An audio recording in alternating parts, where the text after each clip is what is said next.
The Faith and Practice of D.L Moody for Church Renewal and Transformation, a model of ministry for the New Beginnings Community Baptist Church of Fresno, California. My research statement.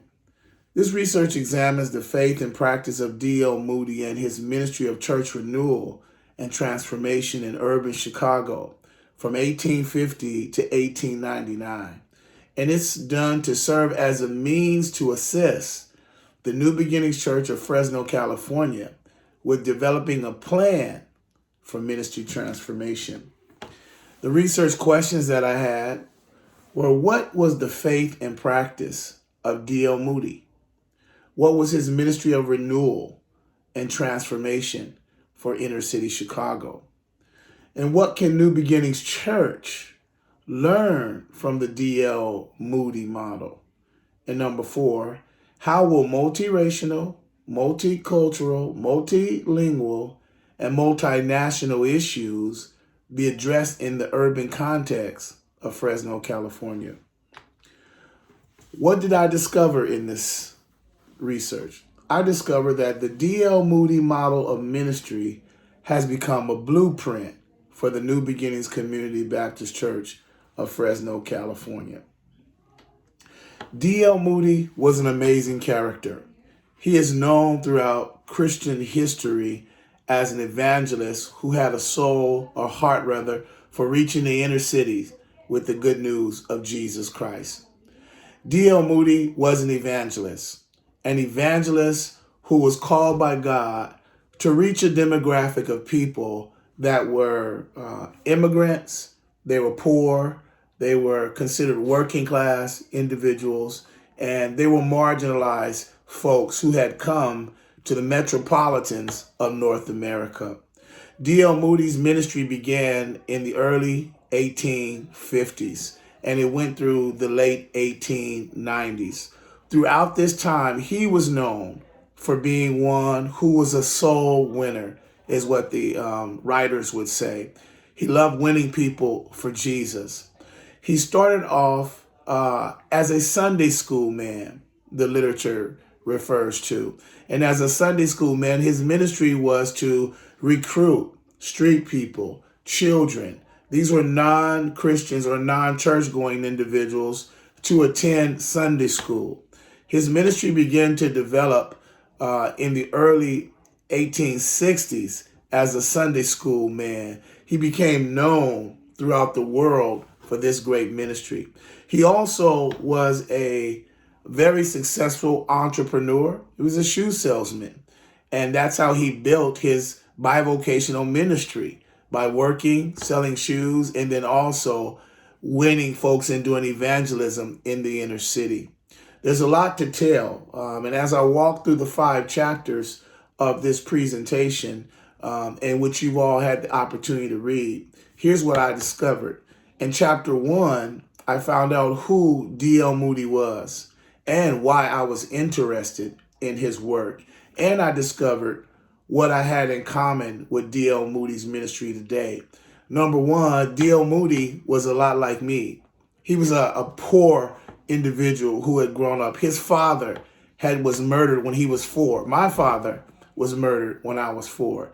He had to work on the family farm, one of 9 children, and it wasn't very smart or articulate in school. In fact, he dropped out of school at an early age to go and work in his uncle's shoe store in Boston.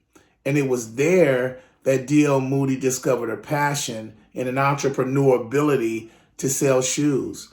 And in his uncle's shop and attending his uncle's church is where Christ found him, and he gave his life to Christ.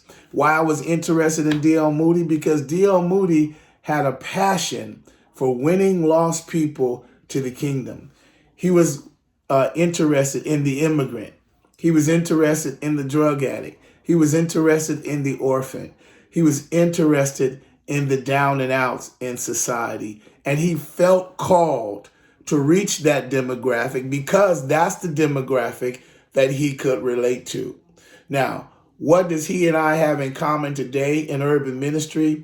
D.L Moody's love for the inner city and his desire to see the inner cities transform and change through the preaching and teaching of the gospel, through changing lives, he believed that they could then change the common communities. In chapter 2 of this work, I discovered the faith of D.L Moody and his ministry history. He had a rich history in the inner city in that he partnered with parachurch organizations and other Christian organizations and even secular organizations to help meet the needs of those who he was serving in the inner city. Moody not only built churches, but he raised lots of money through the YMCA, in which he became a president of. And through the YMCA, he was able then to minister to soldiers coming home from war. He did ministry at a very difficult time in our country. The Civil War was at its zenith. It was at its top of the day. Moody served soldiers both in the North and the South. He was also dealing with young people who were addicted to drugs and alcohol, families who were impoverished and who didn't have resources. Moody's ministry was holistic in that sense. What I also learned about Moody and Moody's ministry history, though he did ministry at a very difficult time, and I'll talk more about that in the next slide, Moody has some things he failed in as well. See, the city and the country, rather, was greatly divided because of racism. Though slavery was over, Abraham Lincoln was president, the Civil War was raging, racism and the systemic problems that come from racism in the cities were prevalent. Moody, as a person of privilege, a person of power, and a person of influence, had the ability to speak against these systems. He developed schools, and even in developing of his schools, he did not cross racism within those schools. In other words, what I mean by that, he had no blacks employed by him. He had no black students in his schools. He had no black preachers, no black labormen or people that worked in his ministries. D.L Moody would not consider himself a racist, nor do I think he was an individual that espoused racism, but he was complicit in the fact that he understood it exists, but did not speak out against it, did not try to change its systems in the inner city or the places in which it existed. Moody was a man of privilege. Yeah, after he had made so much money and established relationships throughout the inner city, he had those relationships for a reason. They were good to him in supporting his ministries and supporting his causes. So a lot of those systems and those system makers, Moody would have known, but he would not challenge their thinking or to even push to see that those systems of poverty, environmental justice, social injustice, he wouldn't speak out against those things. He just considered it all to fall under the fall of man and the sinful nature of man. But never would he challenge men to turn those systems or to fix those systems. And in all of that, I understand too that Moody struggled with three big enemies: the pride of life, the lust of the flesh, and the lust of the eye. He had those three big enemies working against him. So though he was a great man, a Bible teacher, a preacher who had a heart to see men saved and rescued and their lives changed, he would not challenge the systems of racism and segregation and separation in his sphere of influence. Number three, I learned that D.L Moody did ministry again at a very difficult time. Urbanization had come to Chicago in the mid-1800s. The industrialization age was happening at the same time. Poverty, crime, segregation, racism, drug abuse, gang activity. It was all happening in the inner city, just like it's happening today. And Moody had to do ministry at a time and in a place when it was not popular to serve that demographic of people. In fact, many of his contemporaries would not engage in doing that particular ministry.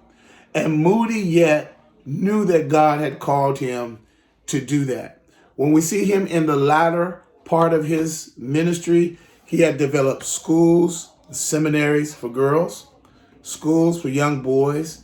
The YMCA was thriving with its job programs for the poor, feeding the poor, clothing the poor, advancing the causes in medicine, preaching and teaching seminars and conferences for pastors. Moody was really big on small groups, which I believe he learned from 100 years prior in the John Wesley model. He picked up John Wesley's passion for developing lives and making disciples through soul care. And it was a very beautiful thing. Moody would embody all of this in his urban ministry, which made his work very effective. He sold books. He wrote articles. He did, again, preaching conferences and teaching conferences. So his urban ministry, it spread out. Then in his conferences, he started to train other pastors. Toward the latter end of his life, Moody began to develop others so that many people could go out and become evangelists and teach and preach and spread the good news. I discovered that if Moody were here today, many of the things we have in place, he would identify with. He would identify with a social media because he did a lot of writing and talking to the newspapers and then selling books and in articles. He would do the social ministry or social justice ministries, as we would consider, feeding people, clothing people, helping individuals to get houses, to get jobs. He would be involved in growing schools, creating educational systems for those who didn't have it. Moody, if he were here today, would be about collaborating with individuals, partnering, crossing denominational lines. In his day, he had meetings with multiple denominations to bring them together, to pull off his evangelism campaigns and revival campaigns in the city. So if he were here today, in chapter 3, I talk about some of the opportunities that would be laid before him. In chapter 4, I look at a contemporary praxis for urban ministry for Moody. For example, in Moody's day, his contemporary praxis for urban ministry, he was a lot like Apostle Paul in that they both had a passion for cities. They both had a passion for evangelism. They both had a passion for reaching groups and demographics that nobody else had reached. Moody, like Paul, was into developing leaders and making leaders to reproduce themselves in the earth. He was very much into spiritual growth, and he had a system by which he would do that: reading, praying, worship, in conferences, in seminars. I believe he practiced the disciplines that would help him to grow in his work in evangelism. He was an international evangelist. As I mentioned earlier, he was known for traveling to Europe, to come over to Europe as the Sunday school man, to help churches in Europe to learn how to develop Sunday schools that would help them to grow their ministries in their local churches at a time when Europe was experiencing a great decline. And while he was there, of course, the record is that revival spread in some of the cities that he visited there in that place. And after 2 to 3 years over there, when he came back home, he was this phenomenon. And so everybody was interested in learning about his leadership techniques and how he began to inspire other parachurch organizations to grow and to be about service projects, to be about preaching and teaching and repopulating their churches and the urban context for spiritual growth. And Moody had a commitment to evangelism. He was committed to seeing lost individuals make a decision for Christ. And in his commitment to evangelism, he wanted to see churches create programs and structures that will reach individuals any way that they could to get them to hear the gospel of Jesus Christ. I learned also in chapter 4 that Moody had a commitment to collaborative leadership.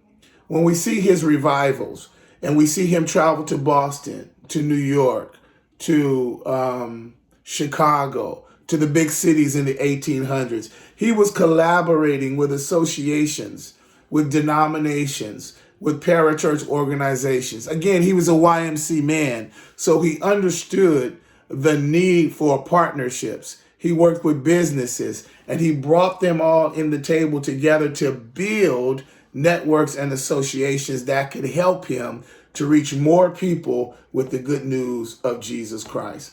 When we come to chapter 5, in chapter 5, I began to think through the Moody model ministry method and to apply it to the New Beginnings Community Baptist Church in the 21st century and develop an action plan.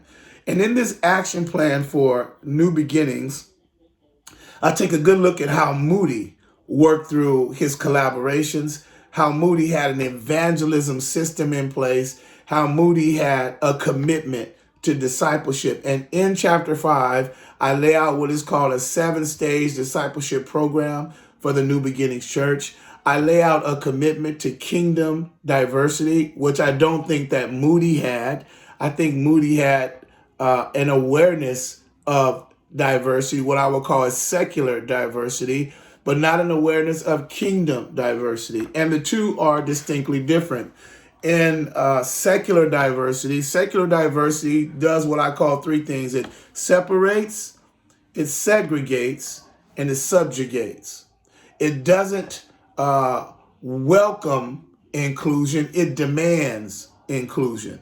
Kingdom diversity, on the other hand, it elevates and it integrates and it welcomes